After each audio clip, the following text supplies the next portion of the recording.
بیضاء، وہ شراب کیسی ہوگی؟ سفید ہوگی، دنیا کی شراب نہیں جس کے مختلف رنگ ہوتے ہیں، گندے رنگ، بلکہ چمکتی ہوئی سفید رنگ کی شراب ہوگی، نفیس، اس میں بدبو نہیں ہوگی، نہ ہی مکروہ قسم کا رنگ ہوگا کہ دنیا کی شرابیں ہیں۔ جنت کی شراب بیضاء، چمکدار سفید رنگ کی ہوگی۔ یہ بیضاء مؤنث کا صیغہ، ابیض اس کا مذکر ہے، اس سفید رنگ کی چمکدار شراب ہوگی، لذت اور لذیذ ہوگی، للشاربین، پینے والوں کے لیے، اور ذائقہ نہیں ہوگی۔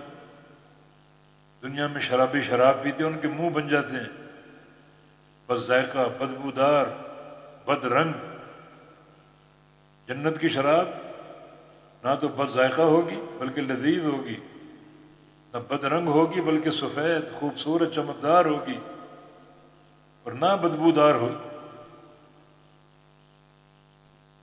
کیونکہ لذیذ ہوگی نا۔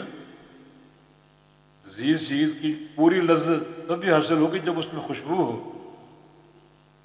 اگر ایک چیز میں بدبو ہو تو اس سے انسان کیا لذت اٹھائے گا؟ تو بھرپور لذت کے لیے خوشبودار بھی ہوں گی۔ تو دنیا کی شراب سے بالکل مختلف، نہ بد رنگ، نہ بد ذائقہ، نہ بدبودار، خوشبودار ہوگی، اور بہترین اجلا سفید رنگ ہوگا، اور انتہائی اعلیٰ قسم کا ذائقہ ہوگا، انسان پیتا ہی رہے گا۔ اور ان شرابوں کی مزید صفات یہ ہیں کہ لا فیہا غول ولا هم عنہا ینزفون، نہ اس میں درد ہوگا سر کا یا پیٹ کا۔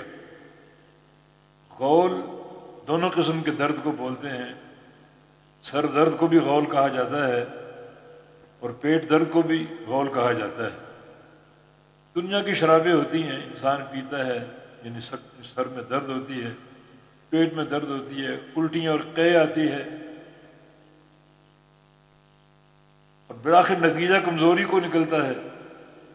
لیکن جنت کی شراب لا فیہا غول، اس میں کسی قسم کا درد نہیں ہوگا، نہ پیٹ کا نہ سر کا، ولا هم عنہا ینزفون، اور نہ اس سے وہ بے ہوش کیے جائیں گے، مدہوش کیے جائیں گے، نشہ بھی طاری نہیں ہوگا۔ دنیا کی شرابیں پی کر انسان مدہوش ہو جاتا ہے، پول پھول بکتا ہے، الٹی سیدھی حرکتیں کرتا ہے، بعض اوقات بڑے خطرات میں گھر جاتا ہے، اور بڑے خطرناک کام کر جاتا ہے۔